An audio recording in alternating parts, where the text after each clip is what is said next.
Bicara mengenai tempat angker dan misterius, semua pelosok negara di dunia pasti punya beberapa spot dengan kisah yang mampu membuat bulu kuduk berdiri, tak terkecuali di Indonesia. Di episode 5 Jejak Misteri kali ini, kita akan membahas 5 bangunan angker di Jakarta. Dimulai dari toko merah dengan sejarah pembantaian di belakangnya, hingga cerita terkenal mengenai rumah Pondok Indah Jakarta. Rumah Pondok Indah Jakarta. Siapa sih yang tidak tahu rumah hantu yang berada di daerah Pondok Indah ini? Rumah ini sendiri dikenal akan keangkerannya karena sebuah kejadian pada tahun 1983. Sekelompok perampok membantai seluruh penghuni rumah. Usut punya usut, hingga sekarang kepolisian masih belum bisa memecahkan siapa dalang di balik kejadian yang mengenaskan ini. Tapi, siapakah yang memiliki hak milik atas tanah tersebut? Menurut beberapa situs, mereka menjelaskan bahkan di catatan lurah pun tidak tahu kepemilikannya.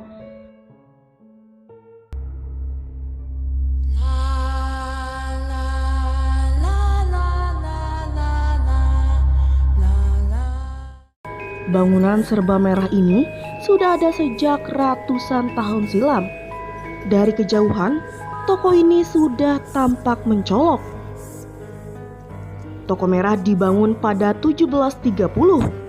Itu sebabnya bangunan ini adalah salah satu bangunan tertua di Kota Tua Jakarta. Gedung yang berlokasi di Jalan Kalibesar Barat nomor 107 ini dulunya adalah rumah seorang gubernur Jenderal VOC, William Baron van Imhoff. Tapi di balik keantikan dan kemegahan toko merah ini menyimpan cerita angker yang banyak dibicarakan warga dari mulut ke mulut.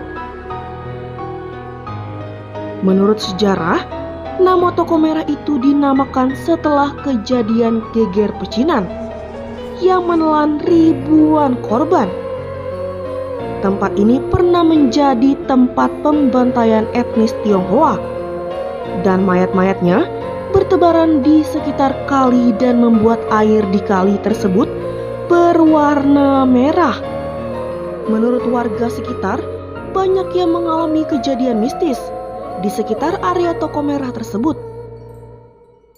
Ada pula saksi mata yang melihat sosok wanita bergaun putih panjang.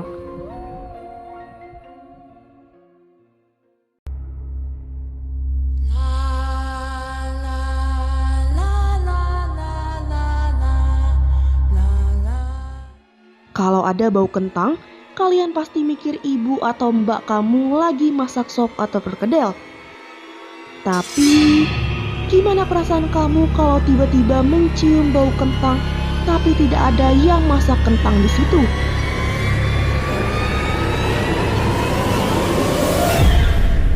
Nah, hal aneh ini sering terjadi di salah satu rumah di daerah Jakarta Selatan. Rumah Kentang namanya.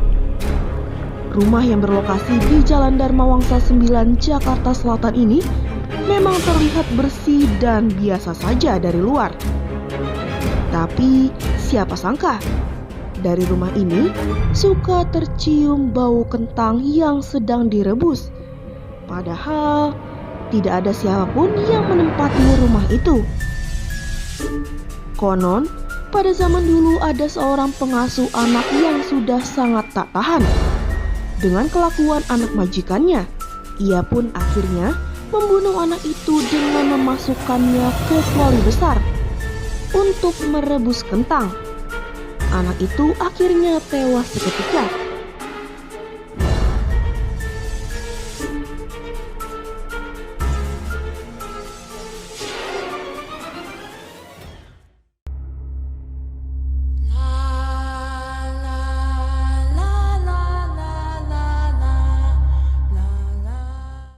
nyaris puluhan tahun tak lagi ditempati oleh para penghuninya yang merupakan keluarga karyawan sebuah BUMN. Berubah menjadi kompleks angker dan syarat dengan beragam kisah misteri.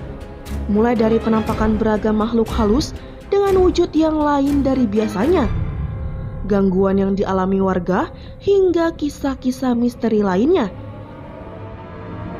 Konon, di awal pembangunannya kompleks perumahan yang berisi kurang lebih 20 unit rumah ini memang diperuntukkan bagi keluarga karyawan.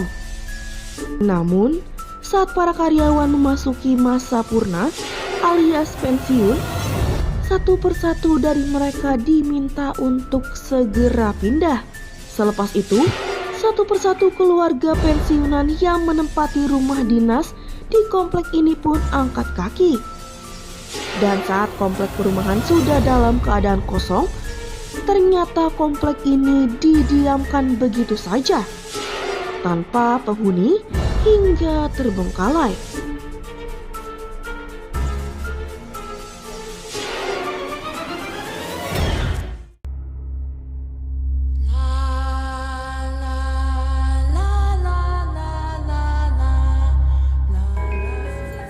Dari banyaknya kerusuhan yang pernah terjadi di Indonesia, rasanya Mei 1998 merupakan salah satu peristiwa kericuhan yang paling besar. Saking besarnya, peristiwa ini masih dikenal dengan sebutan teror Mei 1998. Bangunan-bangunan banyak yang terbakar, jalanan ditutup, tindak kriminalitas pun meningkat secara tajam. Konon, kebakaran Monclander dilakukan sengaja dan berencana, sebab api berasal dari luar dan bawah gedung. Menurut rumor, ketika Monclander ini mengalami kebakaran, setidaknya ada sekitar 450 mayat yang menjadi korban. Mayat-mayat ini rata-rata dalam kondisi buruk. Beberapa ditemukan remuk dan tidak berbentuk. Fenomena ini tak hanya membawa duka tapi juga cerita mistis. Salah satunya cerita populer dari penjual Monclander ini. Cerita si gadis Tionghoa berbaju putih yang sudah sedikit terlihat kusam. Bahkan beberapa saksi menyatakan bahwa bagian bawah roknya sudah terrobek sampai paha. Ia tidak membawa apa-apa, hanya satu lembar uang untuk diperbelanjakan, dan selalu datang pada saat menjelang maghrib. Nusantara, bukan sulap, bukan sihir. Uang tersebut berubah menjadi daun. Seram bukan? Beberapa bangunan yang kita bahas tadi hanya segelintir dari banyaknya bangunan angker di kota gemerlap Jakarta ini. Untuk episode selanjutnya, tim Jejak Misteri akan membahas 1 dari 5 bangunan yang sudah kita bahas tadi. Kira-kira kalian mau kita bahas apa nih?